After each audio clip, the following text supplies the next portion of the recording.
Hello and welcome to Eastenders Weekly, your weekly podcast all about Eastenders. This week we'll be covering episodes from the 9th to the 13th of April.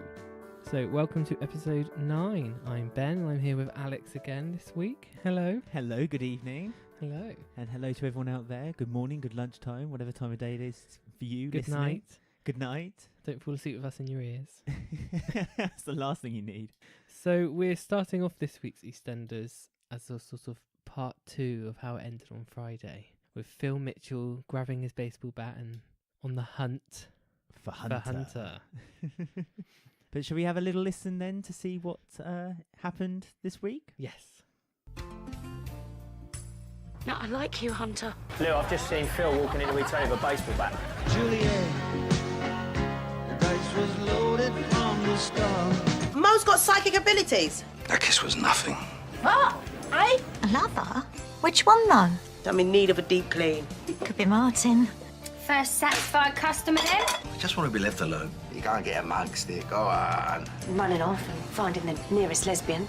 You look at me like that again, you'll be getting your P45. Oh, you ain't no threat, darling. And he's going to end up 6 foot under. Probably gone for a walk. Old people do things like that. Oi, hands off me muffin. The sisters filmed her vomiting all over her granddad. No, I wanted to be your alphabet female.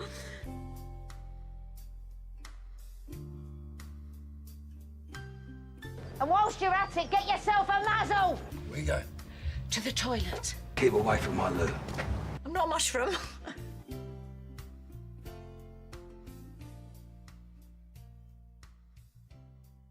So how did you find that long wait over the weekend? Yeah. We got there. At least, yes. Oh, what a relief, eh? I What a know. relief. So what did you make of Phil's rampage across the square?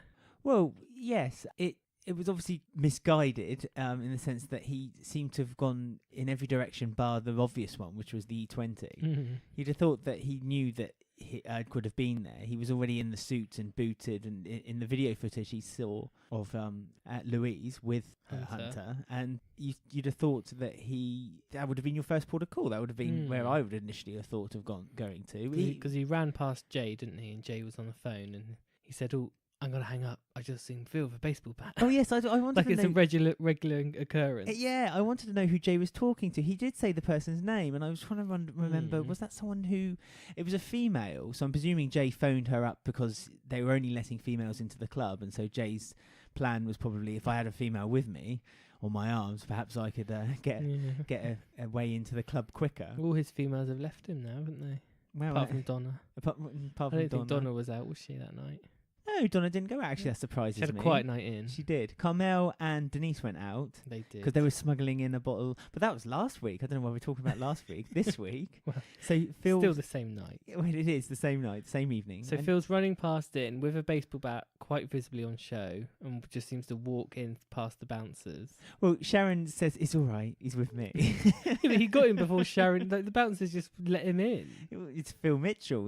His reputation follows him, doesn't it? Obviously, because Kush wasn't there on his first day on the job. They had to Well, get some last-minute replacements. I bet Kush was quite relieved that he didn't cancel his holiday early to go back, because let's be frank, the launch wasn't very successful, was it? It's meant to be a classy club, what Mel wanted, and I know it all went downhill. Well, so he barged into the club. As he barged in, there's a heck of a gap between the actual entrance then to what I'm presuming is the quiet area of the club.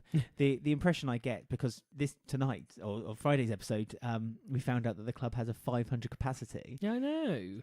Remarkable. They must have dug extra underground or something, like a channel tunnel. Maybe they're big toilets. Yeah, we yet to see them yet. But we also discovered, quite big, because Billy took an hour to clean them today. And so there's always there's a very long gap every time you see someone walking in through the front door. It happened on 2 or 3 occasions this week. There was always about a 5-minute gap from the entrance above ground to then going down one set of stairs past the entrance to the office and then into the club. So before Phil actually made it downstairs, causing the havoc that he did, Mel kind of looked up and said, "Oh, can you can you not make the cocktails? It's all about quality, not the quantity. Again, contradicting herself last week. I thought that because she said, because Tina wanted a specialised one, didn't she? She wanted a cosmopolitan or something like that. And Mel was like, oh, yeah, it's not a problem. Yeah. They can make it. Yeah, we'll do anything you like. It's not on the menu, but we'll do what you like. She doesn't know what's going on, does she, Mel? No. So, yeah, Phil came barging into the club, all guns blazing. Yeah, everyone was screaming, not quite knowing what's happening. No, radish-faced, steam popping out of his ears. And now, I was just going to ask, is this the first time in a while that we've seen Phil this angry, sober? Because normally this is a drunk Phil thing, isn't it? Well, yes, I suppose so. It was always associated with some alcohol at some point, and then he had...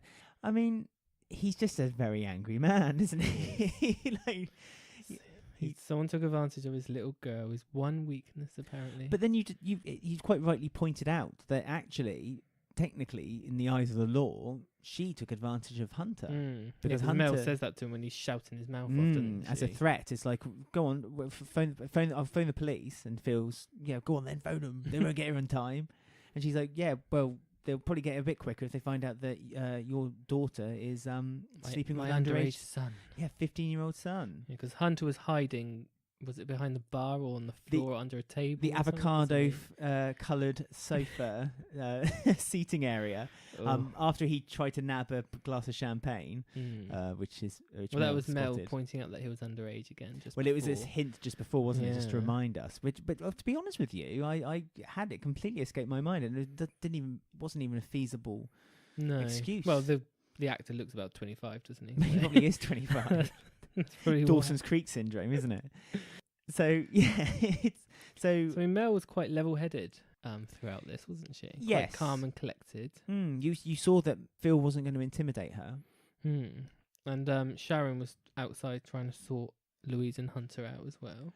Well, Sharon came down with Phil into the club, and once Phil knocked Jack in above the eye with a baseball bat, which quite honestly couldn't have happened to a better person. Thank God. Knocked some sense into him. He got, as you said, Mel very calmly ushered him into the office so they could talk, and then once Phil was in the office, they all kind of went above ground, and Sharon's and Mel and Hunter and Louise had a little chat to one another once they had all got in touch, because Louise came downstairs and was like, Phil and tea. He just drinks orange juice and tea. Do you want a cup of tea, Dad? And then he gets the text message from Hunter, and straight away she had like loads of missed calls from Jay, didn't she? And saying, so maybe he was on the phone to her. Or he tried to phone her, maybe. Oh, well, he must have tried to phone her, but he also got missed calls from Hunter and text messages from Hunter. Yeah. It was. I think a lot of people would. I mean, she's the character that's never away from her phone, yet she missed all these calls. What kind of teenage girl is she? Yes, absolutely, absolutely. So she obviously very quickly realised something had happened, and so Mel then asked Hunter outright. Did it happen? Was it consensual? Got the information. Did it properly, got the information before storming out. The only person in soap history that's done that. Without hearsay and finding out little bits and pieces. Text Sharon to come meet her above ground. I keep saying above ground. Like they're mole people. Yeah, I know. It's a proper 90s nightclub, isn't it? That you all go under the ground. And Sharon advises Phil to not make too much of an issue of it, because she could easily call the police, because Phil shows Sharon the footage. Yeah. And Sharon obviously sees that Hunter perhaps was being a little bit cheeky, looking at the camera. But she's like, the only thing I see is an underage boy. So delete the footage. Delete it now. So he does. So he does. He quickly. Which is kind of his undoing, in a way, isn't it? Yeah. I suppose no, because he's what he saw was right. It wasn't that he misinterpreted the information. Hunter quite rightly was trying to poke the dragon with a stick, poke the fire, and succeeded. But he succeeded, I think, a little too well, to Hunter's surprise of what exactly happened. I think he got the impression that Phil was a bit more of a tactical player, but little did he know that Phil pretty much uses his fists. Hothead. He's very hot-headed. After having the conversation, and Mel agrees that Sharon should take Hunter and Louise home, Mel says to Sharon, "Oh, I'm surprised you trust me with Phil," almost inclined. And Sharon kind of turns around and puts her shrugs her shoulder and says, "You don't worry me, darling. Yeah, you got nothing on me now. Ancient history. Yeah, ancient history, and kind of goes off with Hunter and Louise, and obviously Mel goes back down into the cave and starts having a conversation with Phil. Now, we saw a really touching moment after that with Sharon and Hunter and Louise. After Louise had a bit of a go at Bernie for walking into her and said, "We should." Yeah, Louise has been really horrible this week, I feel. I think she's a bit uptight about the whole situation. Yeah, You'd be pretty uptight over a situation like that if your dad, when you know, she's being very rude to a lot of people. She's being a very rude young girl. And Sharon says to Hunter, you know, what you did is different to you than it was to Louise. Trust me. And you know, please don't let me find out that you are using Louise, because if you are, then this next time I will not be afraid of letting Phil just go for you. Yeah, because Sharon seemed to be quite almost relating to Louise a bit, didn't she? So I can't quite remember what Sharon's original story was when she was a teenager, whether it's a similar sort of thing happened to her. I'm not entirely sure. But don't forget that Sharon's father, Den, was very protective of her too. So I'd imagine if the situation was, 25, 30 years ago, and Sharon had found herself in that situation, maybe Den reacted similar to how Phil reacted. Dan would have reacted.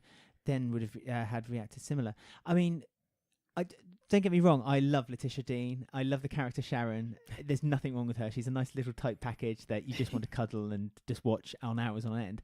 But on Monday night, kudos, she did in that one little scene. Yeah, acted it very delicately, didn't she? Absolutely. Not over the top. No, teary-eyed. Well, she did a little tear came down, and she's, you know, it was. I wish I could remember the lines now, but she just the way it was played with sincerity, and as you say, very delicately played. And well, we all know that came just in time for her. Yes. Best Actress nomination at the British Soap Awards. Well, she's on the long list, isn't she, everyone? So if you're listening to this, please don't forget to vote. I'm under the impression there's a bit of a campaign going on to get Letitia, because she's been in the soap for 25 years or something along those lines. She's been in the soap for a landmark amount of time. Because she was there in the beginning, but then she left. She's left about 3 times. Yeah, so I understand there's a bit of a campaign going on, but that's not why we're discussing it. Genuinely, if that award season aside, I thought that was a really well-placed, really nice scene. And while that was going on, we had Mel in her vixen red dress and her heels, pouring an orange juice for Phil and a brandy for herself, putting her feet provocatively in front of him in between his legs. It was a bit Basic Instinct, wasn't it? It was. I was waiting for her to boil a bunny or something. But it wasn't working. Phil was very hard for him to say, nope, this ain't working for me. Yeah, Phil was resisting. I don't think Phil knew what Mel was trying to do, to be fair. I mean, all the men in Walford are wishing for this to happen to them, and it's happening to Phil. It's happening to Phil, and you got the impression that Phil kind of wanted it to happen a couple of weeks ago. It's happening, and but that's the thing. It's not because Phil didn't stop himself because he thought, oh, hang on, Mel's playing me here. I think Phil just felt bad for the way he treated Sharon, which was again a bit of a soft side to Phil that we were not expecting.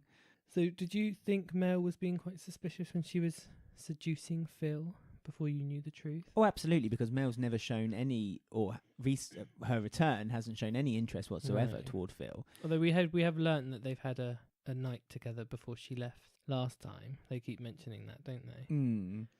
Which goes back to my theory from weeks and weeks ago on this podcast that Hunter is Phil's son. Well, yes. Although I'm quite worried if that's true now, because him and Louise have.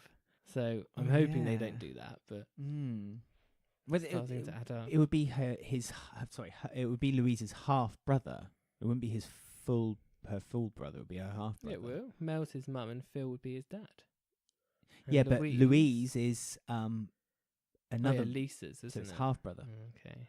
Not that it makes Is it that right.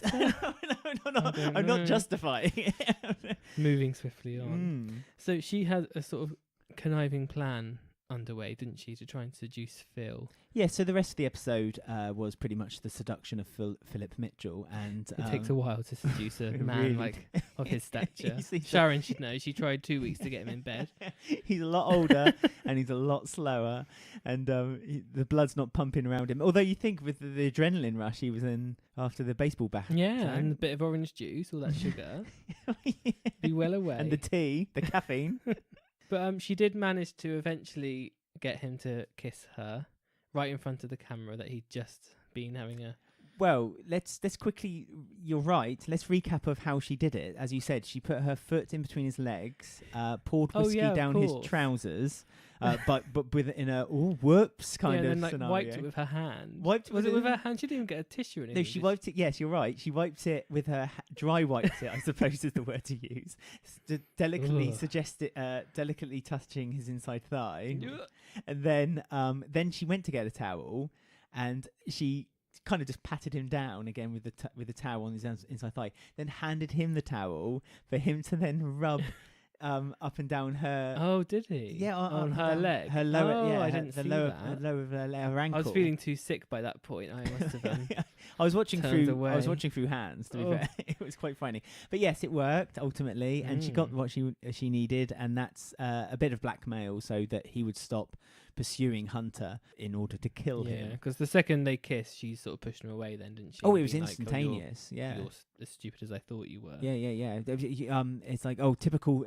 You haven't changed. Your brain is in your pants. And Phil was, and it's just the realization when Phil looked, because he knew that Cameron was there. Come on. It's like, really? Are you that naive? You're not that stupid, Phil. Really? But again, although everyone goes a bit Lulu over Mel, don't they? So. Mel just has the touch, doesn't she? She's just gone in there. It's like just got this scent that kind of walks up and down Albert Square. All the men following her. So then we cut to the next day of Phil sort of looking quite upset on the kitchen table over a cup of coffee, and obviously Louise is quite mad at him at the house by this point. Well, he's I think he was more frustrated, and so decided that he would try to get Billy back in so that Billy can organise getting him, because he noticed on his mobile. Yeah, he's been locked out, hasn't he? So he can't go and delete the evidence that Mel's got for him. So he asked Billy to do that for him. Yes, and Billy became Ninja Billy. Yeah, although Mel's too smart. Well, again, Phil called her bluff somewhat and called her out after she discovered that Phil had got Billy to try to get him back on the CCTV system. She was like, you sent him a text saying, do you really think I'm that stupid? I'd know what you're up to, Phil.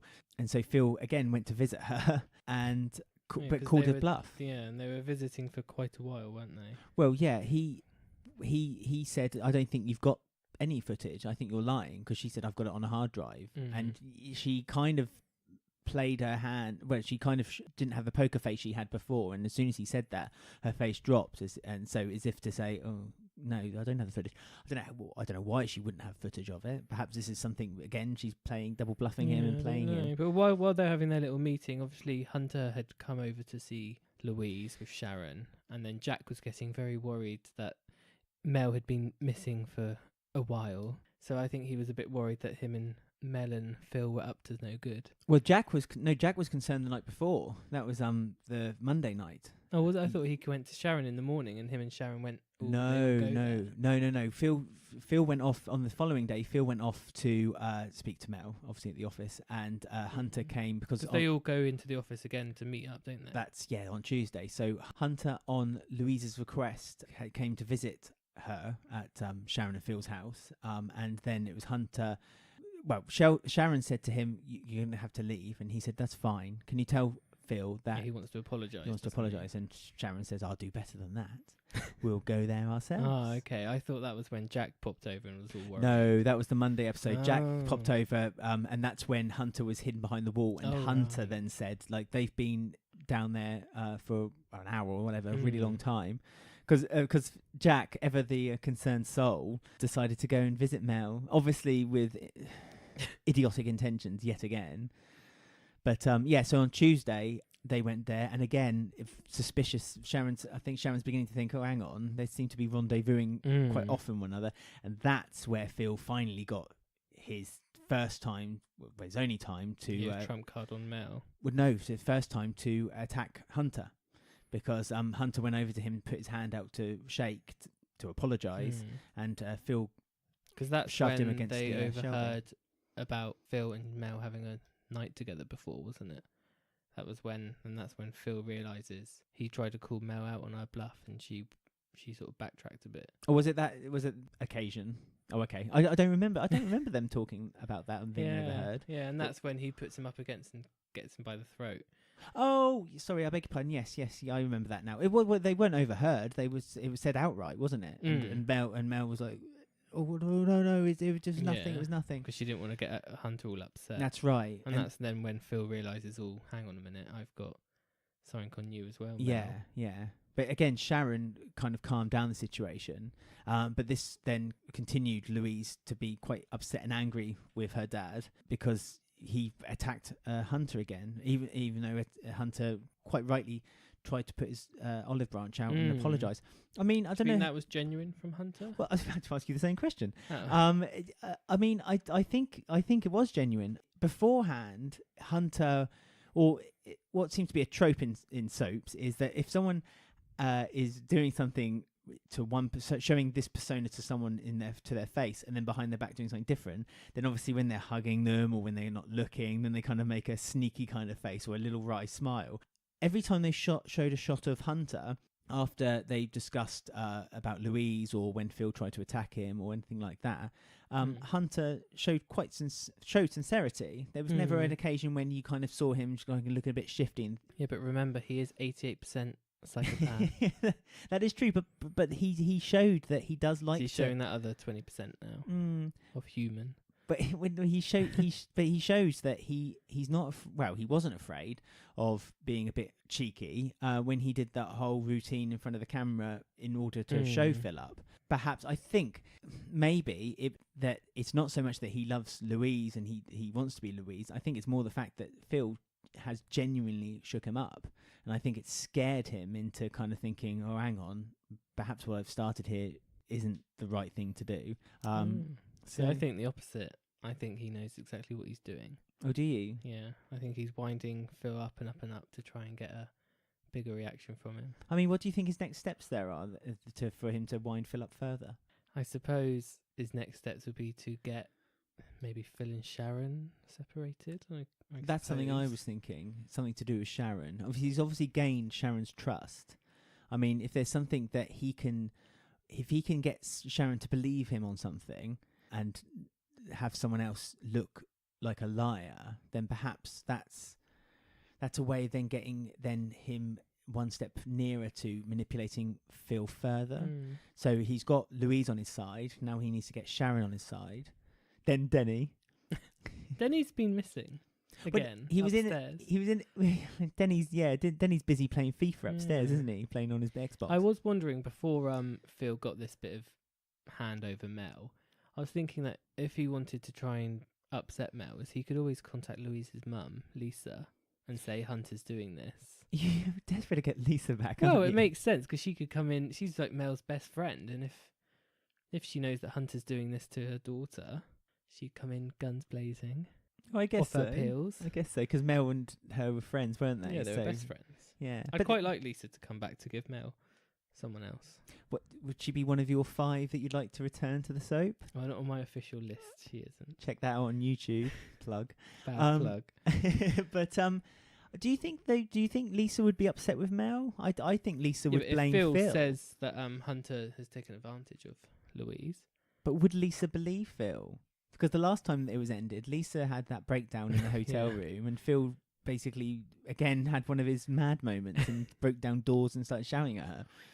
Yeah, I don't know. I don't think Lisa would be inclined to believe anything Phil says. I would think if Lisa was to return, I think she would take. Yeah, I suppose he doesn't have the footage anymore, so he can't prove it. Can he? I mean, that could be another nail in the coffin, another kind of chink in the chain for Phil. If Lisa did return, and again Hunter was able to convince Mel to convince Lisa that Phil is seeing something that's not there, so that's more kind of pressure on Phil. See, the storyline writes itself, guys. It does. It really does. So going on from Phil strangling Hunter, we then have Louise angry again the next day. Angry Louise, yeah. Playing her music loudly upstairs. Being really horrible. Again, I'm not pleased with Louise. She's been really mean. She was mean to Bernie by just pushing her out of the way. And then Sharon said something and she said, "Oh, you're ancient, so you wouldn't know." And walked off. And she's just been really... She's just being a bit teenagery, isn't she? I mean, though, what warrants in Phil's mind a healthy breakfast? Because Louise picked up an apple for breakfast food. To me, that seems quite a healthy option. Well, it's not very much. Well, she might have started with What an was apple. Phil eating? Just a bowl of cereal? No, Phil was eating a fry-up. He was eating That's sausage, really beans and egg. A kind of English breakfast. I mean, I prefer that, but Is it healthy? it's not healthy, is it? And he's meant to be looking after his liver and all that. So an apple to me would be a much better option. But on the proviso of Phil, she just slammed that apple back in the fruit bowl and went off. Talk to him and went upstairs, didn't she? Went upstairs. But then later on, when she's in the kitchen texting Hunter, having a healthy. Because Hunter sends her a little secret text, doesn't he? Yeah, and so Wants she's to like meet by the swings. Well, somewhere where no one will see them. Well, yeah, of course. No, are these swings the one outside Mitchell Motors? Yeah. That can't be the same swings. It must be, because that's the only park there. The one place where Phil won't see her outside his business. Well, it's either that. Well, he's not working today. There must be another set of swings. Like, there's 2 cafes. There must be like a secret set of there's swings. the park. Yeah, but there's no swings there, is there? There's a pond. That's not what I said. They said the swings. Where there are might be these swings out of shot somewhere. Oh, yeah, maybe. Maybe they'll just walk into the park and go, oh, that was fun on the swings just now, So wasn't she was it? sneakily texting Hunter that, and then Phil walked in, so she hid her phone on the chair. She had her phone on the chair open for anyone to see any messages that she should get. And yeah, he bought her a bun. Again, not an option. Sausage roll, wasn't it? Well, either or. Healthy lunch. She's a growing girl. I get that, but so Phil has banned her from seeing anyone. Seeing anyone until she's a grown up.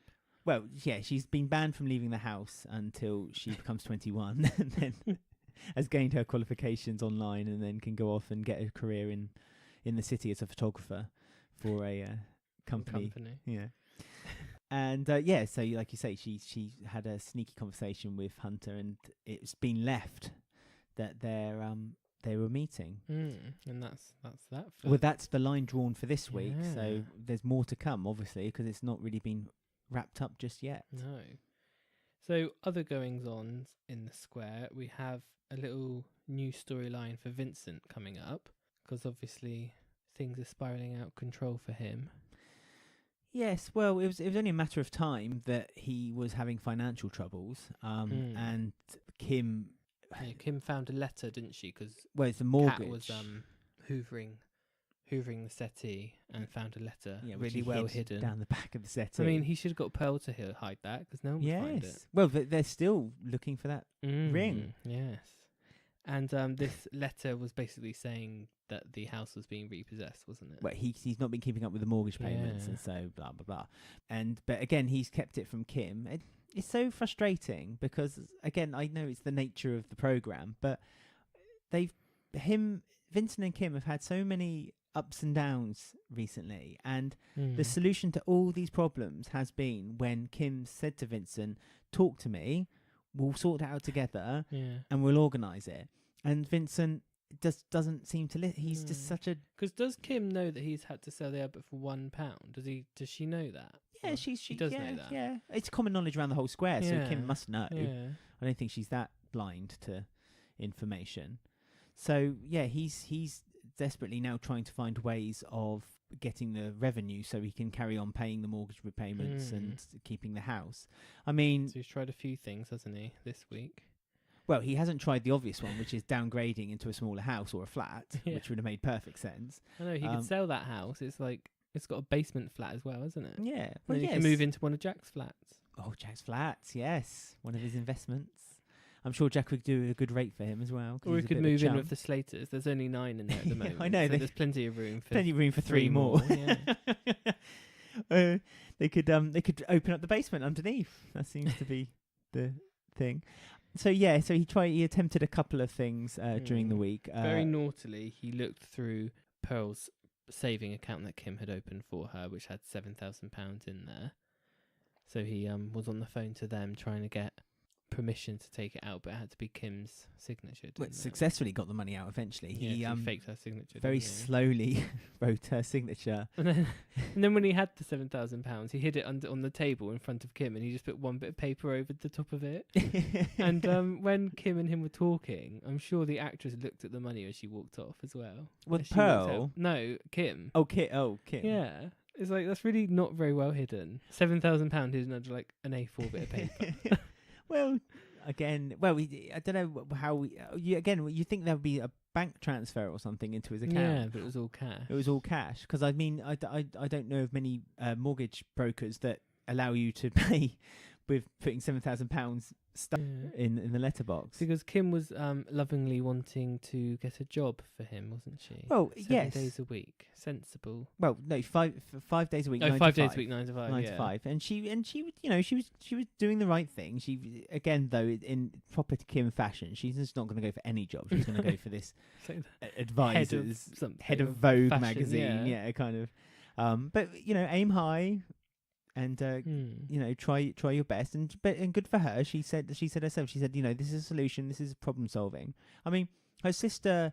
Yeah, I was going to say I wanted to talk about Denise. Yeah, she was because she asked her unfair. some help to write a CV, didn't she? Because she's now got her English GCSE. Well, yes, but Denise said to her, "Well, what are you expecting to apply the job putting on your CV? A certificate for swimming a length in breaststroke."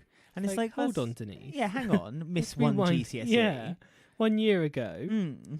So yeah, I thought that was a bit uncharacteristic. Really, I don't think it was uncharacteristic because I think Denise is a bit of You would have thought she would have learnt from what happened last year to be a bit more. Oh no, completely. She should never. That's a really nasty thing to say, and really, in hindsight, think about what happened to you a year ago, and how your sister helped you out or attempted to help you out, and you wouldn't take any of her help, and now you're throwing back help that she's asking for. Yeah, that Kim's asking for. It's just not I thought fair. that was a bit unfair, really. But I don't think it's uncharacteristic of Denise. I think Denise is a little bit selfish. I suppose that's how she got in that trouble with no food in the first place, wasn't it? She wanted to. She didn't want anyone to help. She thought she could do it all herself. Yeah, she was being spiteful to cut the nose off her own face. So. Anyway, it was left that she was going to help Kim out, and she was going to write the CV. And as you say, when Kim went in to say to Vincent, I'm looking for a job. I'm going to apply for this one job. She should apply for more than one job. Well, but she's happy and she's somewhere pleased. to start. So exactly, it's a starting point. I mean, is there no jobs at the council because their council seems to be the only ones that are not doing cuts? Yeah, loads going. They're cutting the bin route around Walford, but when it comes to jobs in the head office, don't mention bins anymore. No, but. Everything else needs to be cut around the country. But I mean, Vincent had this £7,000, so all of a sudden he said, "You don't need to get a job; it's all sorted." But a bit preemptive, do you not think? Very preemptive, because that's 1 month's mortgage payment, so that gets you out the woods for 4 weeks. Now, what about the rest of the year? £7,000 a month, or is that just a little bit he wanted to keep them quiet? Do you think? No, I reckon it'll be quiet. I don't reckon £7,000. That's a lot, isn't it? That is a heck of a lot. But don't forget, it's East London. It's an up and coming area, and it's big house. Well, it is a big. It's an up and coming area. Only 50 murders a year. Yes, it's a bit of a low area in East London, but and he had the house redone up as well, so perhaps he put that on the mortgage payments as well. Yeah, and he's got a basement. I just remembered. Yeah, because Claudette used to live there. Well, and got buried there. Well, I was going to say Claudette got buried there. Got risen from the dead there. She fell down the stairs and then got buried. How we miss Claudette. I know. Wait, is she someone you'd like to return? I want everyone to return. Yeah, get rid of the cast now, mass cull, and bring on all the ones that you got rid of last year. So Vincent's ongoing adventures this week of trying to raise £7,000 instalments for some reason. He was selling his car for £7,000. Yes, that's true, isn't it? It's a very lucky number. Lucky number 7. So yeah, he was selling his car and taking photographs of it. Mick came out and kind of offered him words of advice, a bit of slang, a bit of London Cockney bant.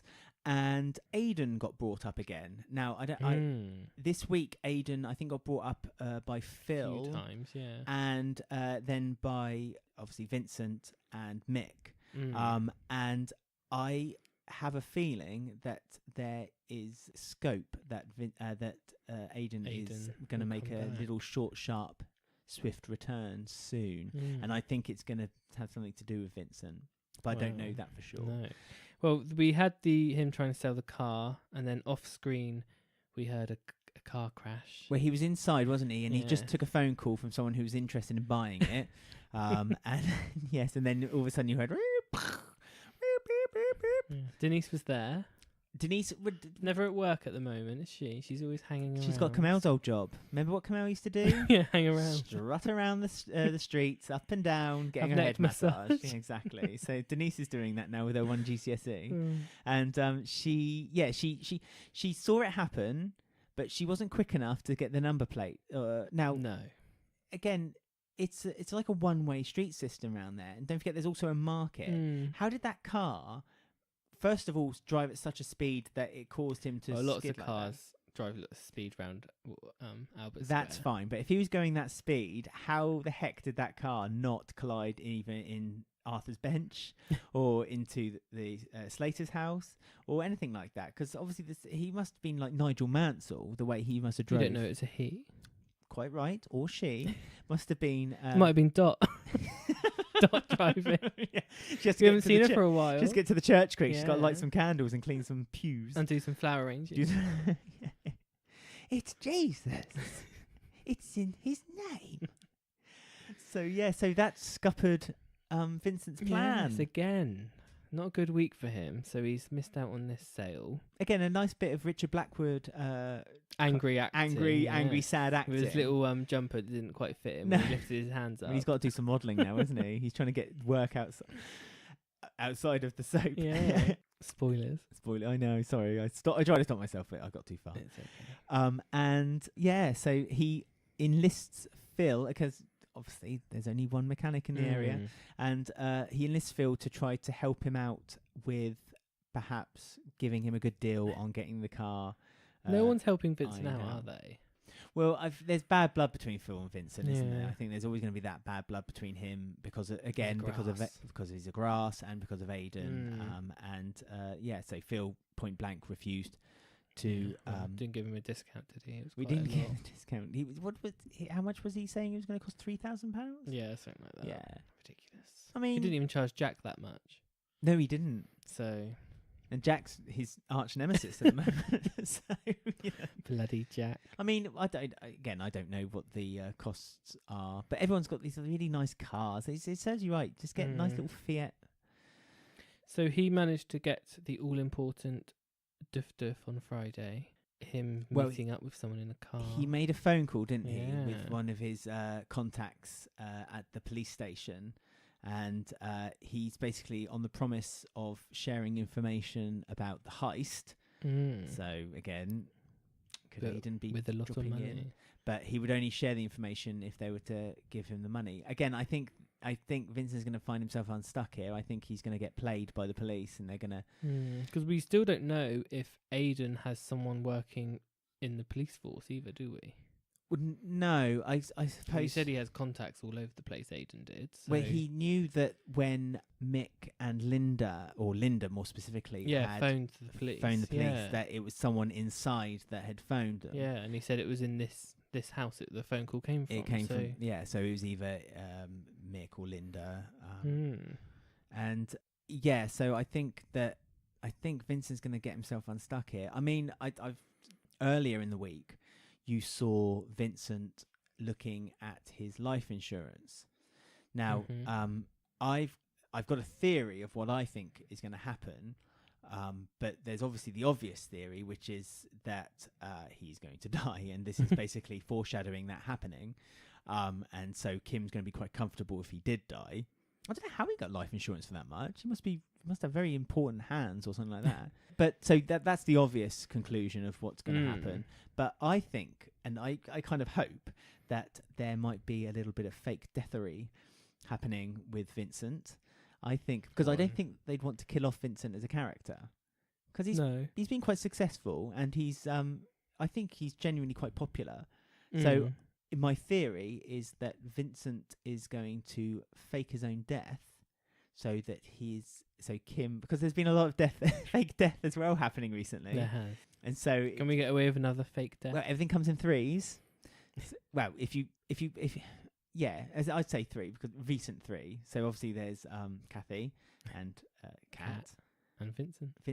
Oh, it's a shame his name doesn't begin with a K. Could have been Kim's husband, Vincent. Kim's husband, Vincent. So, so that's my theory. What's your thoughts with because there's no secret. We've discussed it 2-3 weeks ago about Richard Blackwood leaving. What do you think his Well, I don't know what his information that he's giving to the police. I don't know if he's going to bring up Luke's teeth and the fact that Aidan murdered Luke, or if he's just going to bring up the fact that he's like a drug lord.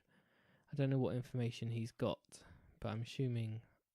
I'd hope the Luke and teeth situation to come up again. I keep forgetting about Luke's teeth. I suppose I know it's awful, really, because it was such a horrible way to go. But I suppose Vincent's not any the wiser about where Vincent has gone. So I suppose information can't really be shared in that direction. Surely, if he's going to implement Aidan, it's going to implement like Phil and Mick and everyone else. Yeah, absolutely. It would implement everyone. So again, making him a bit of a target by numerous characters. So that makes me think he might say this information to the police, and the one that he says it to will be the one working for Aidan, so it doesn't go any further, and Vincent might disappear in the hands of Aidan. Yes, I think so.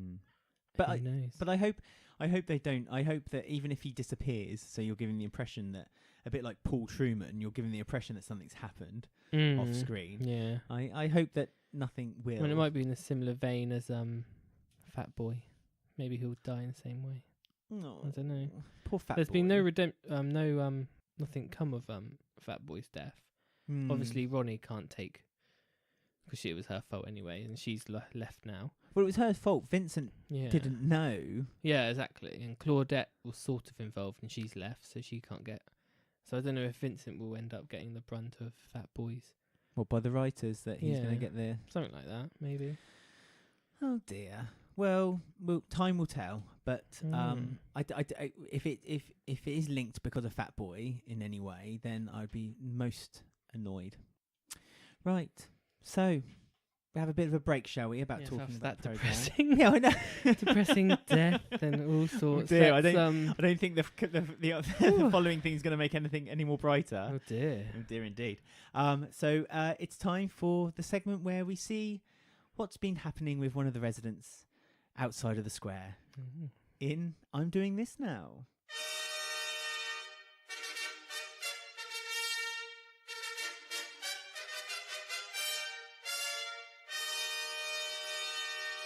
Just do this now. Lovely. And this week we're talking about Billy Jackson and his alter ego, or man who played him, Devon Anderson, and what he's up to now, what he's doing right now. All grown up and ready to act. So I was quite surprised. I've seen a photo of him just now, of what he looks like now, and it's quite surprising how grown up he is. You just don't think they grow up that fast. I know, they grow up so fast, don't they? These little these child actors. Abby and Tiffany, all grown up. Little Abby. Let it go.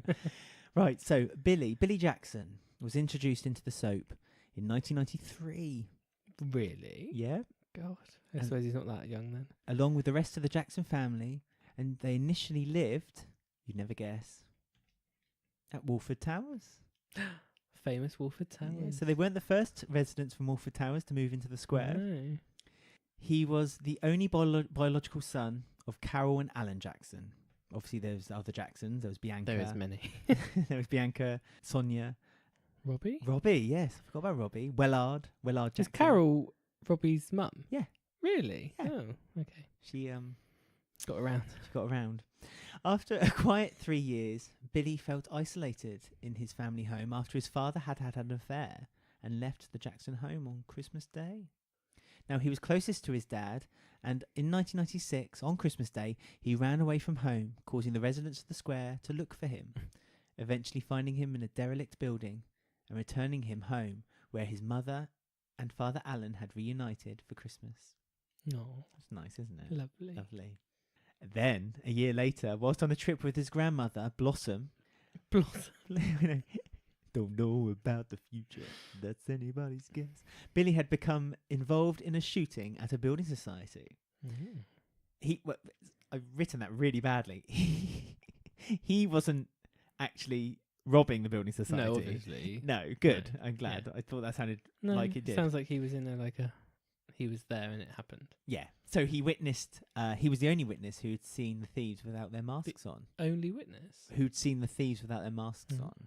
Everyone else had just seen them with balaclavas. They were too scared. They were too. Closed their eyes. As the court case approached, and as a key witness, the family became part of an intimidation campaign by the gang, concluding with Billy being kidnapped from Carol at the school gates by a woman impersonating a teacher, bundled into a white van. After Billy's safe return, the police put the Jackson family, apart from Bianca. I don't know what was wrong with Bianca. She wanted to stay in the show. Into witness protection and left the soap in the October. only one that's ginger, so would be like most recognisable. They kept her. Like a beacon. Like a lighthouse. They were put into witness protection. They went to witness protection in Oh my October God. 1997. Yeah. Well, that's ridiculous. I wonder what their fake name was. Billy returned to the soap with a new spelling, because before this Billy was spelled Billy, but then I think they introduced Billy Mitchell. Oh, I was going to say, was that part of the witness protection? Maybe. Oh, perhaps that was how it was very linked. cunning, very different name. Oh, well, yeah. Well, they changed the Y to an IE. Ooh, so they posh. pluralized Billy. So they reintroduced him after the live episode where Bradley died. Oh, really? In 2010, yeah. So the next episode, he was reintroduced. I'd be really miffed if I'd want to be reintroduced in a live episode. That'd be a bit scary. Your first day on set was a bloody live episode. Kathy did it, remember? She Well, met yeah, but Phil. She's a seasoned pro. She met Phil on the top of the, what do they call it? The financial district in London, didn't she? Opposite the Millennium Dome. Yeah, and the HSBC building. That was good. Now, when he joined the soap, he was, before he joined the soap, he was in a gang outside of the square. But he left the gang because he wanted to be with Whitney. Did he not learn anything from the bank shooting, not to be in gangs? Well, clearly not, because he was asked to keep a gun, which he hid at Bianca's house. And because he upset one of the members of his gang, they stole the gun off him and attempted to shoot him. But they didn't shoot him. Can you guess who they shot?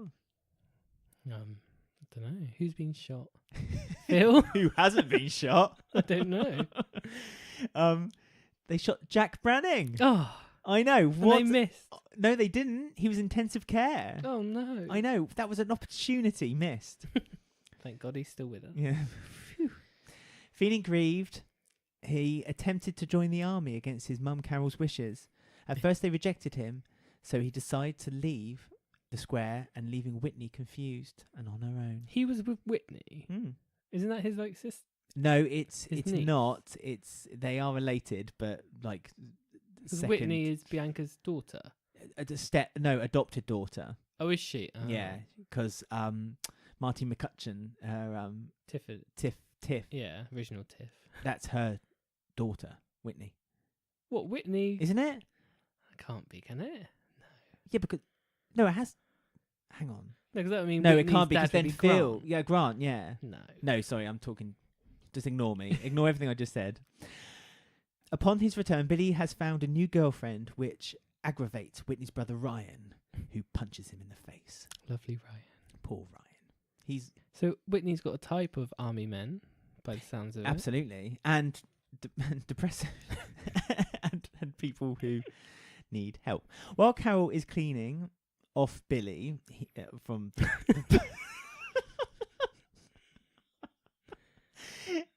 from the attack by Ryan, Cleaning the blood off Billy. Thank you. Right. He becomes angry with his mother for being overprotective. On his birthday, Understandable. Clearly, on his birthday, Carol had arranged a birthday party for Billy, but Billy decides he wants to go off and have his own party. Carol decides to let him go. I know where this is leading. As he was, quote, an adult and can make his own choices.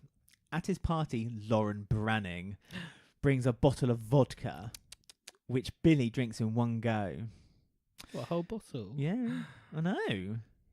The next morning, the family think Billy is asleep on the settee and leave him, but after Bianca tries to wake him, they discover he has died from alcohol poisoning. Gosh, I remember this was quite a shocking thing, because I don't think many... They didn't say it was going to happen, did they? No, this was when they went through the period where they weren't releasing storylines.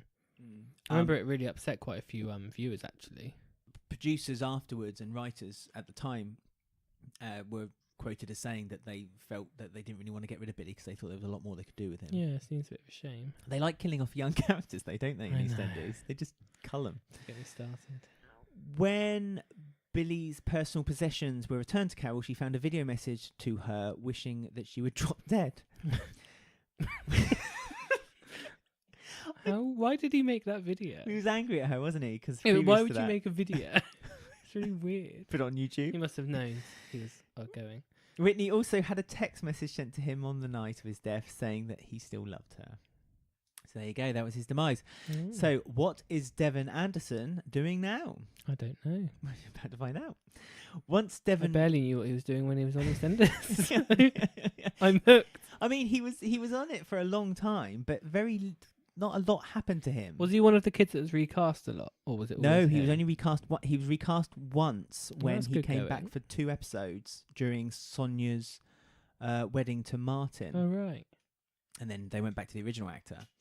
So, once Devon was released from EastEnders, he continued working on stage and television. In 2012, he was a recurring character, Jamil, in Sky's single-season Persian TV drama Sinbad. Oh, was he in that? I saw That was cancelled far too early. It got such good ratings. Yeah.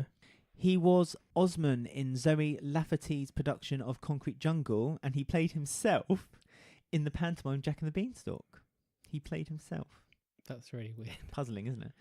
2013 saw Anderson play a role in the TV movie short The Secret of Dating, and in 2014 played AK in the TV series Night Bus. Now, Devon has continued to act on stage with his role as Trevor in Ola Ince's production of Scrape Off the Black at the National Theatre, a breakthrough play written by Tunde Ikoli, which had an all-black cast, which in the 80s was a progressive play showing relevance still today to a modern audience. He also played Aaron in 2 consecutive productions of the play #Lighty, a play about what it means to be mixed race in Britain today, told through the eyes of a social media obsessed girl. Obviously, he didn't play the girl. He played his... Was that Tiffany? Yeah, maybe. That's a role she was made for. If she was mixed race. On Devon's Twitter, he has been sharing episodes of the CBBC comedy show Ka-Ching, which he starred in before his return of EastEnders in the early 2000s, which you can catch on YouTube. They're all on CBBC. All the actors who leave EastEnders. I know, they go straight to CBBC. Well, they start on CBBC, cut their teeth, and then move on to EastEnders. Now, at the moment, he is a resident DJ at the Imperial Bar and Nightclub at St. Helens, and has some of his sets playable on mixcloud.com. As always, if you wish to follow Devon on Twitter, or for any links that I discussed on the I'm Doing This Now, you will find them on the programme notes. So I highly recommend looking him up on Twitter and seeing what he looks like. That's my recommendation. And on that note, that was I'm Doing This Now.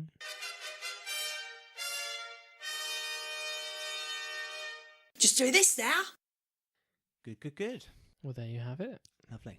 So we're going to be talking about the Slaters now and looking into the future with Big Mo. Oh, that was just...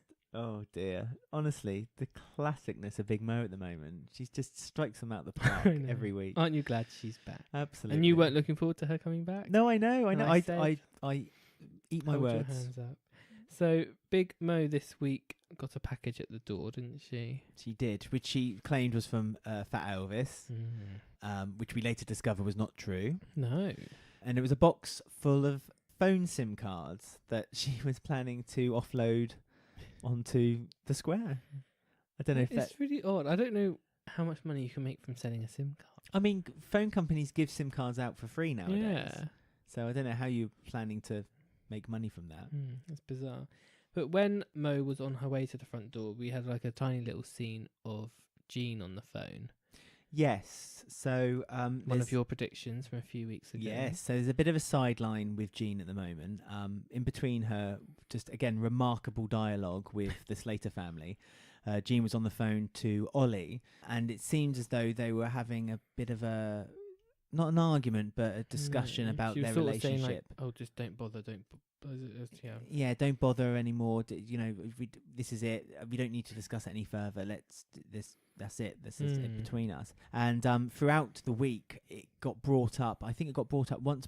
Well, because obviously Mo heard the conversation, so she pretended she could see into it. That's how she convinced Jean she's genuine, isn't it? That's right. She mentioned it, and so it got brought up by Mo about the conversation with Jean, and Jean looked quite sheepish as soon as she had that information given to her. So that's obviously something that's been put in everyone's back of everyone's mind for a bit longer. So Jean and Ollie's situation, but again, that was only a quick kind of tipping a toe in the water with that situation with her. So it's nice that Jean's got something that's going to be happening in the future. Storyline for her, not just a background character like people like Honey, where she's just seems to be a background character all the time. How dare you? She does. She had quite an important role this week.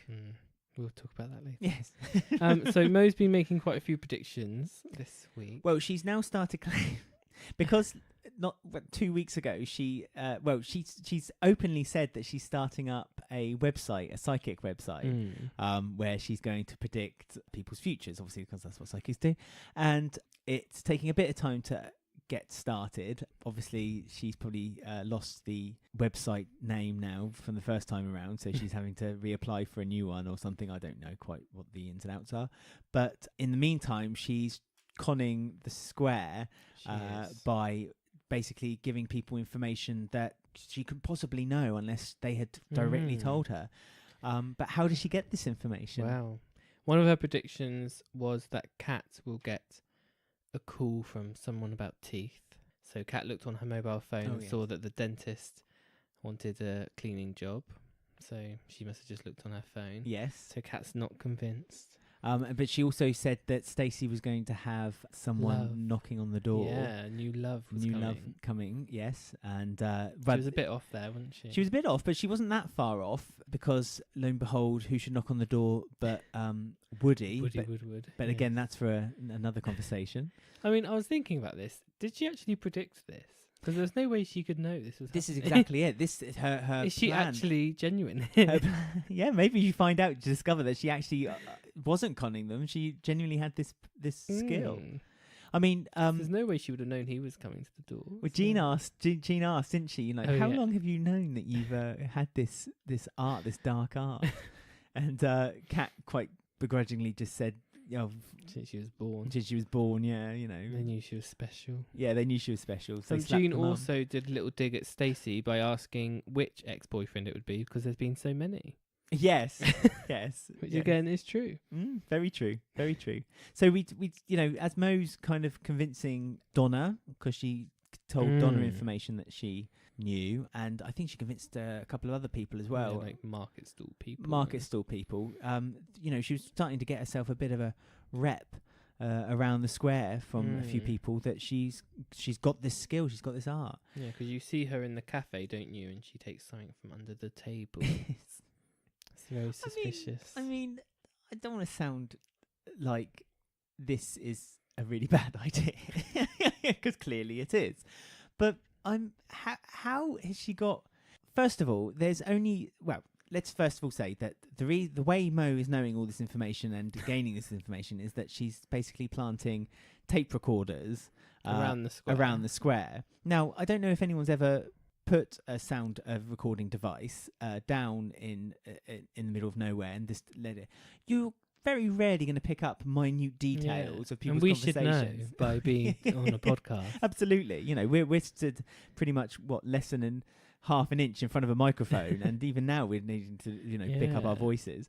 And she's got all these recording devices. She's got like 2 in the market, 1 in the Vic, 1 in the cafe. We found out that she set one up in the club, E20. She's got all these sound devices, and she's going in, picking them up, then listening to them. How much time? I mean, I just listened to quite a lot. Well, a tape, they're only the little tape, so I think you can get about 60 minutes either side, so that's 2 hours worth of information. How is she able to skim over? Well, she's just watching a week's worth of EastEnders, isn't she? Well, I sympathise with Mo, I have to say, because whenever I'm cutting together any audio, I'm just sitting there watching 2 hours worth of television, trying to pick up the best quotes, and that takes me pretty much a day to do. So goodness knows how Mo gets it done. I need to ask Mo some tips. She won't give you any because she wants all the money for herself. That's right. She's a selfish so-and-so. So we had Stacey as well have a little scene this week where she saw Mel talking to Martin on the stool, and she came storming over like a trout face. Well, she's very upset. I don't know quite why she was so upset that Mel was buying fruit from a fruit stall. Well, because she wanted Martin's Seductive attention.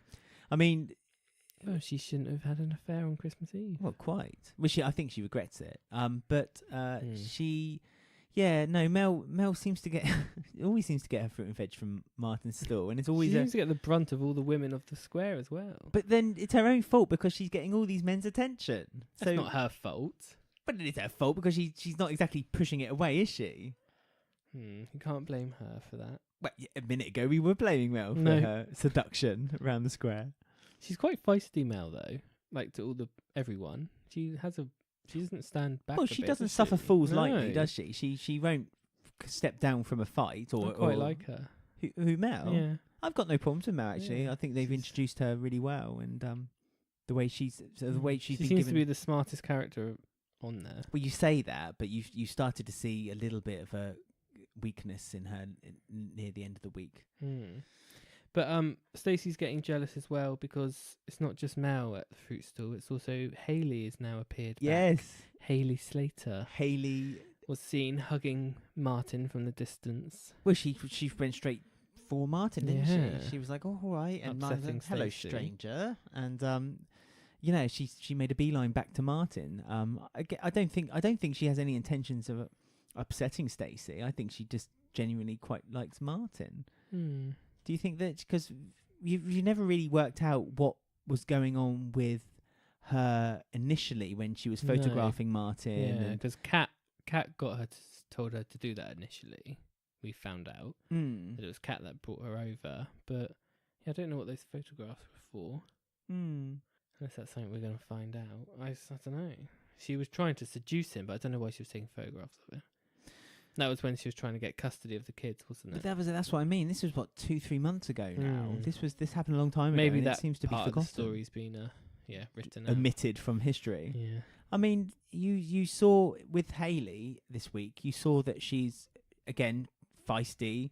It's funny how the Slaters, which is who with the square, the Slaters are seen as the rough family, and yet the Slaters see Hayley as rougher than them. Yeah, it says Jean says, "Oh, that side of the family has always been." Yeah, she isn't like them. There's always been a rough side of the family, and Kat's like, "Oh yeah, they're much rougher than us." And Hayley says that brilliant line when she says she hasn't had the tag on her ankle, so she can walk around anywhere she likes. Yeah, that was a really good scene then, because Stacey tells Kat that she wants Hayley to be gone. She doesn't want her hanging around. So Kat takes it upon herself to try and get rid of Hayley, doesn't she? So they sit down in the cafe to have a little chat. Well, because Hayley has something on all of them. She has something on Mo, because Mo now owes her money. She has information. Well, she must have information for Stacey with the whole Martin relationship at the moment. And so you also learn that she has information on Kat, because when Kat gets a little bit wound up and feisty in the middle of the cafe, and it's great actually. I really like the scene because like it was almost like the whole cafe kind of ignored it happening, and that was quite real. Like you wouldn't interrupt that situation, would you? Really? She grabbed her by the hair, didn't she, and told her to go. Well, she told her to go, and she said, "Do you really want me to tell everyone about what happened in Spain?" Yeah. I said, hello. So this is a little bit of a tidbit that we didn't know before. Yeah, because we keep getting little tidbits about what's happened with Kat and Alfie, and she doesn't want to talk about where the kids are to Stacey. Yes, because Mo keeps bringing up that as well, doesn't she? She keeps bringing up to Kat like what happened with Alfie. Yeah, what happened? He doesn't with want to talk to you anymore and things. So jigsaw pieces are getting put together slowly now. That something, obviously, we knew something had happened with Alfie, but it perhaps happened in Spain. And all we know is when she on her first episode back, she said the club went under, and then some Russian guys have taken over another club. But again, we don't know if that's true or if she was just saying that just to shut people up. Or Alfie's in a partnership, isn't he, now with a Russian guy? Something like that. Yeah. And it was a club. And also, the last time he was seen was him having a brain tumour operation.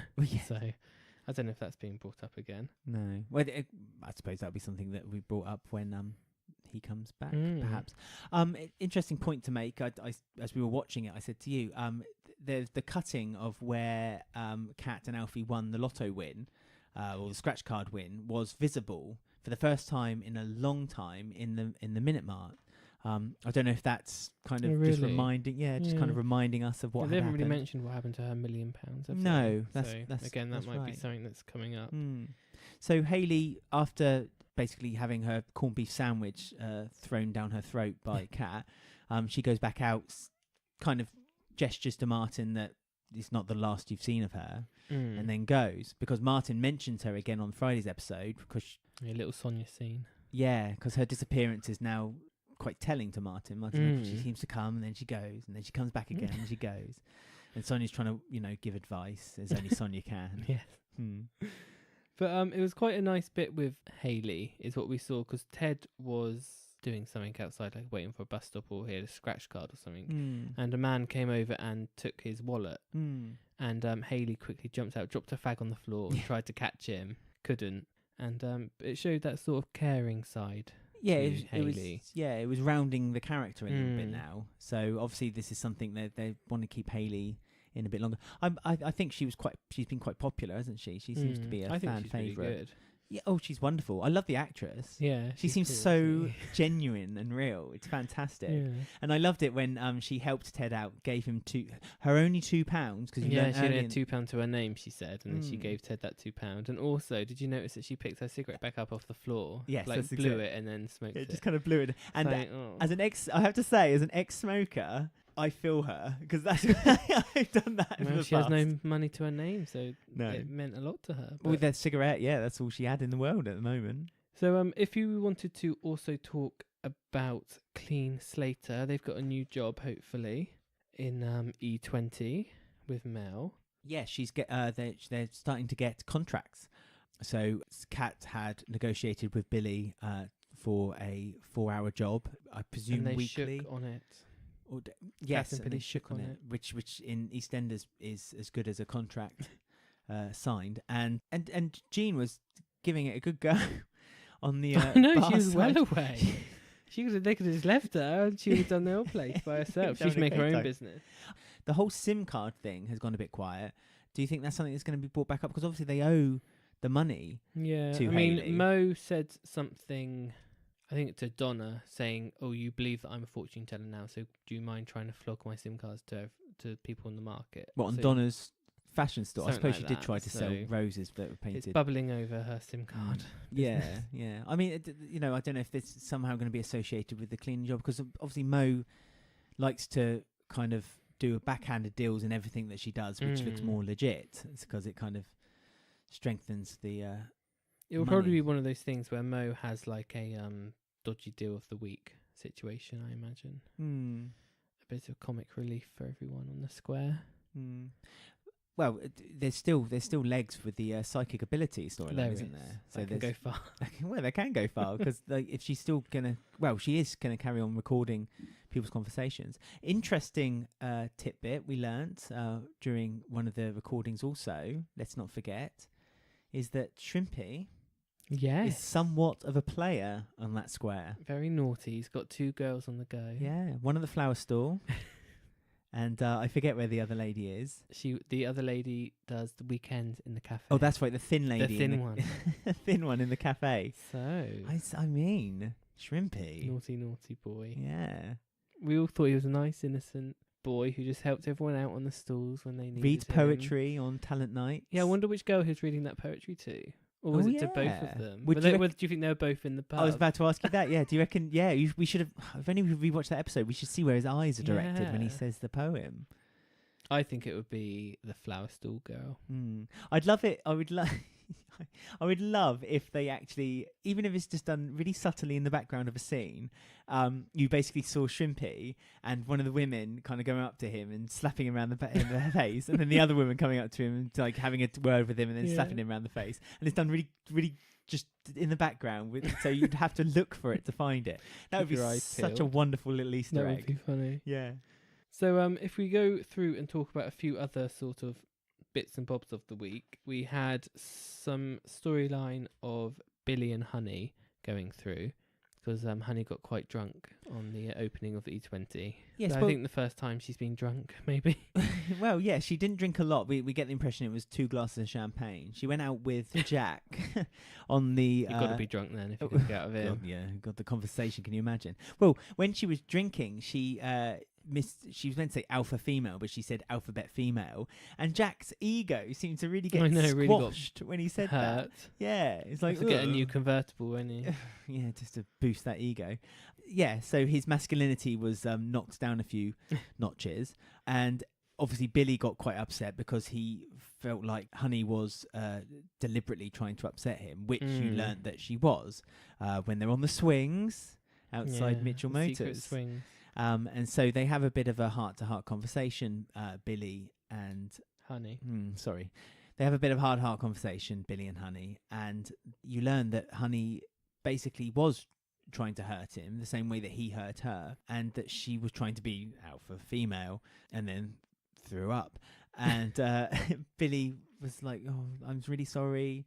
So you got the impression that a bridge had been built between them. But then, a following couple of days, Billy goes into the Minute Mart to continue the conversation. He wants to have a little chat with her, doesn't he? And she's kind of being, I'm working. Unless you're going to buy something, go. And later, again in the pub, in no uncertain terms, Honey says, "I love you. We have children together. Yeah. But for what you did to me, sleeping with a lesbian, it was unforgivable, and I can't forgive you for it. We're never going to get back together."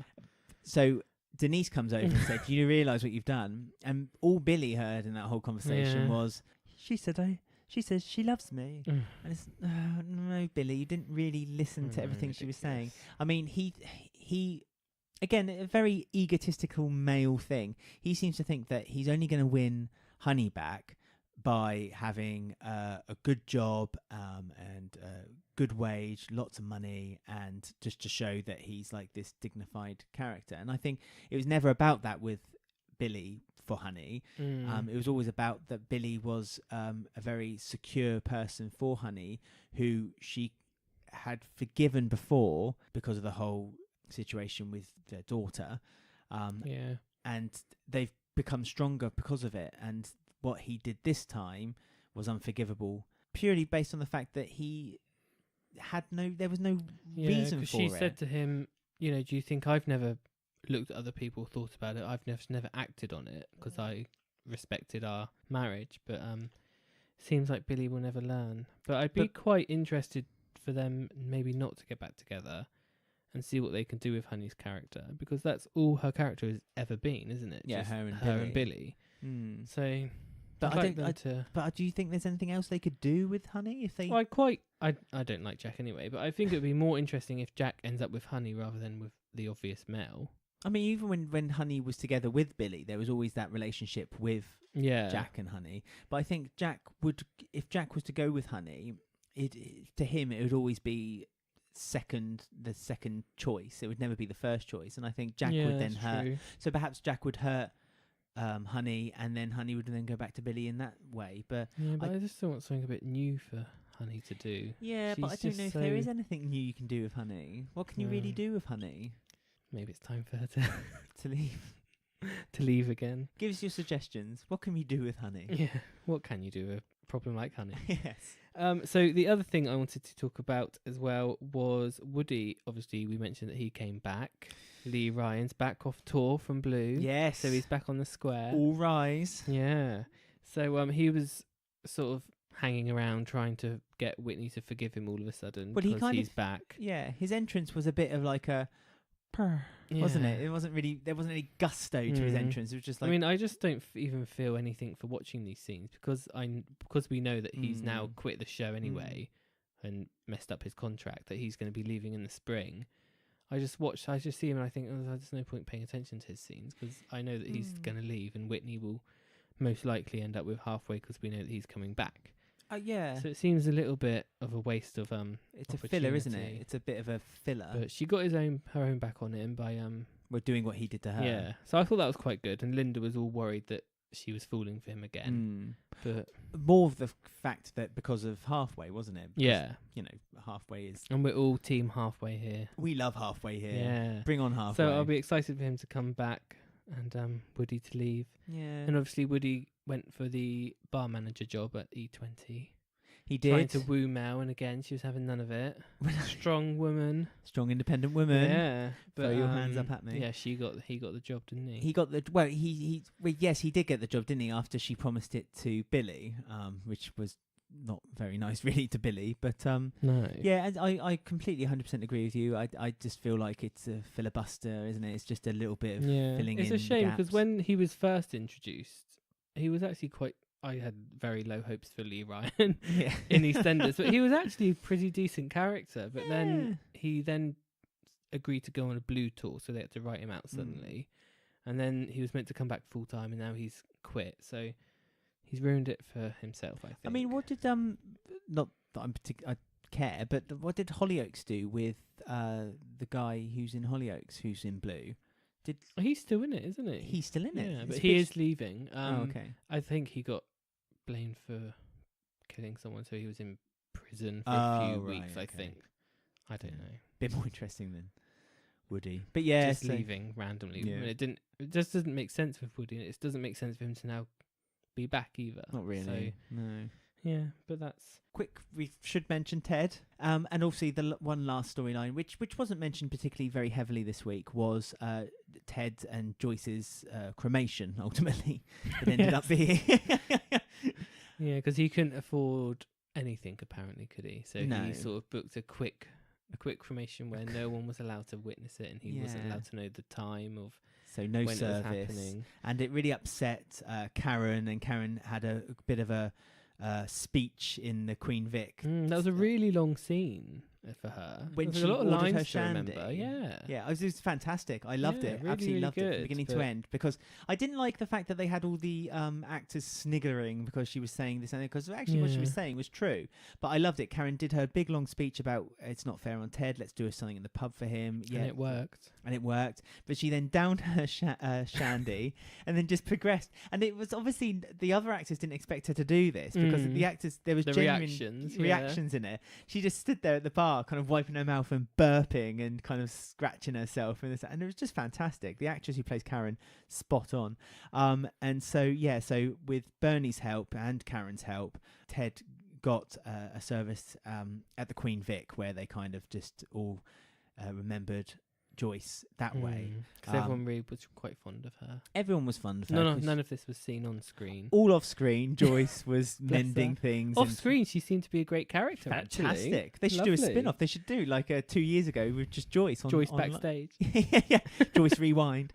And so, and Ted does a little speech because Mick says, you're amongst friends here. You can do a little speech. Plays a song, which was Joyce and Ted's favourite song. And they hinted, because Joyce's sister, who was in it when they were first introduced, came back, didn't she? And they sort of slightly hinted that she has a thing for Ted.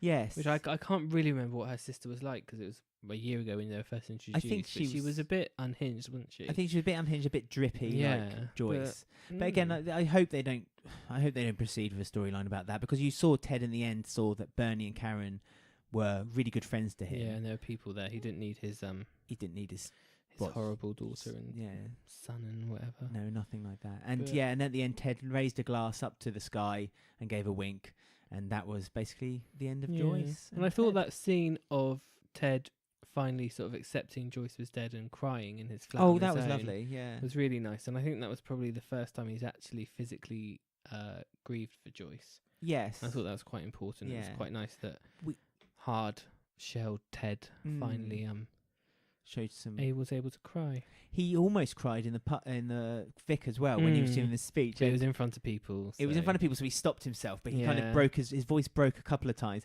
and Sonia went, "Ah." Natalie Cassidy. All she is like a reactive character now. All they do is go to her for like a reaction for anything. But it was a nice, fitting way, a nice, subtle, quiet way for Joyce. Fitting for Joyce's character. It was fitting for Joyce's character because she did everything off screen. So and she that included her off death. Screen. So there you go. That's so that week. rounds up this week's discussion of the episodes. So let's go and play a game of Slater Family Values.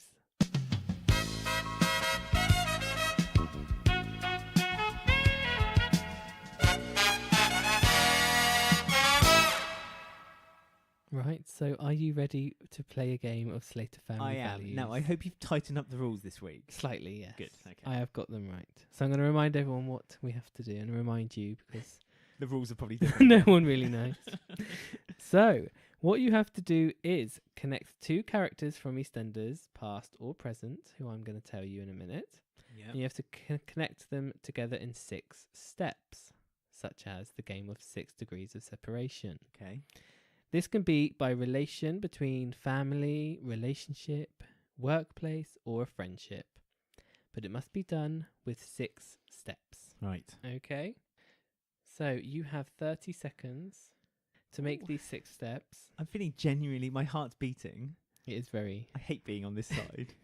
Please link Linda Carter to Louise Mitchell. Okay. And away we go. Right, so Linda is the wife of Mick. Mick had a heist with Vince. Did the heist where he ran off into the van with Keanu. Yeah. That's 2. Keanu is dating Jack's nanny. Remind me of her name. Ingrid. That's 3. Ingrid is the nanny of Jack. Jack fancies Mel, who is the ex-lover of Phil, who is the dad of Louise. That's 7. That's 7. Okay, Jack. Ingrid.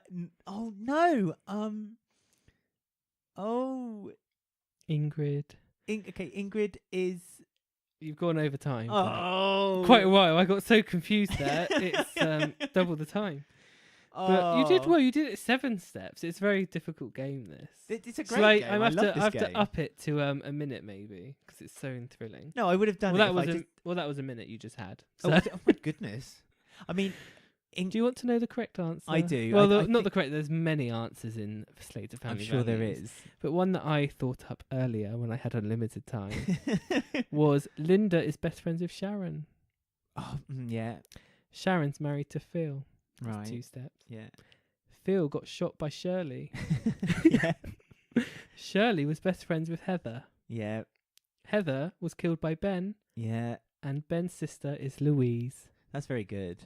That's very good, isn't it? Yeah, I'm quite impressed with that one. I think my stumbling block was Ingrid. I should never. Ingrid doesn't link to anyone because she's never there. She's just hidden away. Like maybe Joyce. next week I'll put Ingrid as one of the people. Yeah. That will be impossible. I'll just be here for hours. It'll be 100 steps. Well, that was Slater Family Values.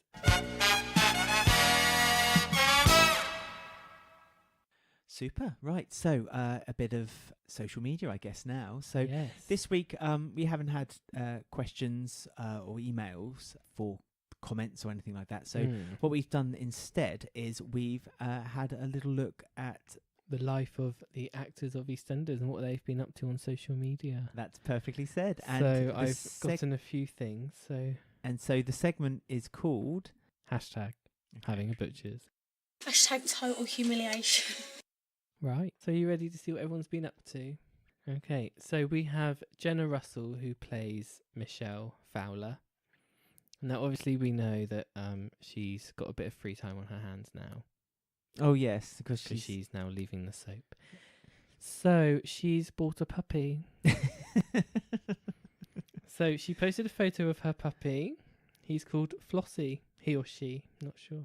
What breed is it? She's a Cava Ponchon. Okay. That's what she's put, a Cava Ponchon. So Jasmine, who plays Bex, tweeted back to her saying, "I can't deal." Heart face. Times 5. Tilly Keeper, who plays Louise, said, "I want to cuddle her. Please." Broken heart. Oh dear. Tamsin Alfway, where her tweets are always wonderful. Quite she revealing. has said, "Oh my God, Jenna, I bet her poos are the cutest. What? Kiss, kiss. Oh, lovely. Is there a poo emoji? The eye poo emoji? No, she hasn't used any emojis, and she didn't actually reply to her. She quoted the tweet and wrote that. Jenna didn't reply. Oh. So going on with Tamsin Althwaite, I was looking on her Twitter. What, she didn't reply to any of those? Well, she replied to all the other ones. But Tamsin Althwaite. Not that I saw. Not she might have private messaged Tamsin. Oh, maybe. They are good friends. Yeah. So on to Tamsin Althwaite's Twitter. Over Easter, she said she was trying to find good stuff for the kids to do during Easter holidays while I'm out of the house, 14 hours a day. It's pretty tricky. So is her new EastEnders regime taking a toll on her family? Well, it must be. 14-hour 14-hour days. So what, she's going to do stuff for the kids at night, is she? Like midnight bowling or something like that? Let's go to McDonald's, kids. So she's obviously not used to the EastEnders 4 times a week, is she? Well. The new workouts.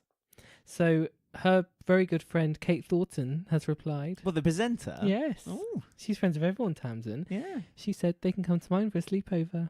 Kiss. Don't know how I feel about that. Tamsin didn't reply. Did she? Oh dear.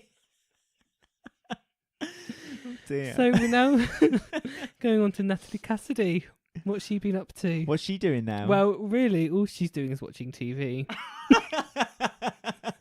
So she retweeted herself being on Go 8-Bit. Oh, so she's watching that. I highly recommend that you download that. She had a That's Sonic great hat on in the photo. Yeah. She then says, if you do one thing today, then you should watch/record new comedy on Channel 4 after Gogglebox called Lee and Dean. All about builders. It's brilliant. Cannot wait. And then she said, what a dilemma. Episodes is on at the same time as Lee and Dean. Thank goodness for recording. And an hour of comedy. Is recording like a new thing in her household? I guess Did they not have a VCR when she was younger? So Natalie Cassidy, obviously, Sonia doesn't have any big storylines coming up because she's at home watching a lot of TV. Watching television. She hasn't a got lot of Channel 4 television as well. Yeah. She's not got her 14-hour days like Tamsin. No. Tamsin's busy. She hasn't got time for TV or recording 1 hour's worth of comedy. Exactly. So we're now moving on to Bernadette, who is Claire Bernie. Harley Norris. Lovely. And you might remember one of the lines that Tiffany put on saying, who are you to judge Walford's next top model? Yes. Implying that Bernadette's not the most prettiest. So she quoted that and put laughing face, so she's taken mick out of herself. And some of the comments on there was from Mailing Horn. She said, I'd vote for you. Oh. And then Debbie McDonald said, is EastEnders going to be good tonight? So obviously Debbie's not enjoying EastEnders at the moment. It's been quite a strong few weeks on EastEnders, has to be said. I'm hoping Debbie liked the episode tonight. Yeah. And I'm hoping Debbie listens to our podcast. Well, she is at McDebbie901. I'm not sure you should give... Twitter's a public forum. Okay, fair enough. So now Hi, we're going... Debbie. Yes. Now we're going on to Bernadette's mum, Karen. Now, this is a bit of conspiracy. I've been noticing things. Right. See, she's had a great workout with At the Lodge Space, who is a personal trainer. Okay. Such a friendly, cool vibe there. Looking forward to more classes. I can't imagine Karen Punch saying... face, peace sign, muscle sign, and clapping sign. This is ruining my illusion of Karen by hearing things about what she writes on Twitter. I looked at this lady, right. and she's also followed by the woman who plays Honey, and she's followed by one of the writers of EastEnders. Oh, okay. So do you think this is a personal trainer that a lot of the people on EastEnders use? Maybe he is hired by the BBC to keep them on their... If they're doing 14-hour days, I think a exercise regime is only suiting. So that's interesting. Karen and Honey have the same personal trainer. And a writer from the show. So we're now going on for our last one of Twitter for Shrimpy, who is Ben Champness. He said, successful morning with Grandad. Shopping for my suit for the wedding next month. And now off to London. So Shrimpy's getting married next month. Ooh. Now which one is it? And also, where's our invitation? Well, yes, quite. But hopefully the... which one is it? Oh, well hopefully the flower girl and the girl at the cafe are aware of this going on. And it was also his mum's 60th birthday the other day, and he posted a photo of her with about 20 plates in front of her. And his mum says, "I'd like everyone to know all this food isn't just mine." So there you go. Well, happy birthday to his mum as well. Yeah, happy 60th. Oh. So that's what's been going on in the life of the actors from Walford Oh, this lovely. week on Twitter. Oh, I am pleased. So there you go. That was #having-a-butcher's. Right, I have to remember that name. Right, so do you know what else happened on Twitter this week? What? We had a poll, as we do every week. Oh, yes, our weekly poll. Our weekly poll. And as always, we love that you all join in and you all vote. And this week we were asking you who you thought that Mel was going to hire as bar manager. And the options were Billy, Cush, Woody or Halfway. Now, we've learnt the answer was Woody. Yes, we did learn that. It was nearly Billy. It was nearly Billy, but it Woody wasn't. got the job. And his first job was to tell Billy he didn't get the job. I mean, yes. I mean, to be fair, you could argue the answer was Billy because he did have the job, and then it was given to Not Woody. officially. There wasn't a handshake involved. No, that's right. It wasn't officially done. So, anyway, as always, you guys were spot on, and you got Woody was correct by the majority, 52% of you. 22% of you said Billy, 17% said Halfway, and 9% thought it was Cush. Oh. So if you're listening to this podcast, it's fairly likely that the poll is back on our Twitter, which is at Eastenders Week. So check it out and don't forget to vote, because it's always good to, chime in and let us know.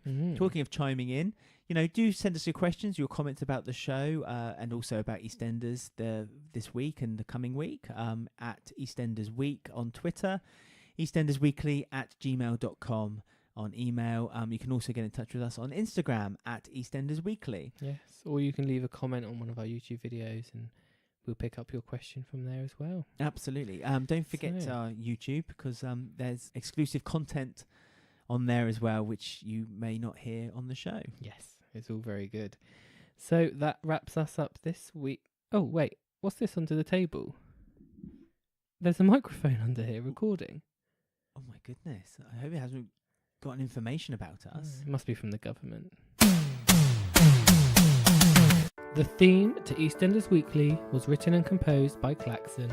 He can be found on SoundCloud under KLAXUN.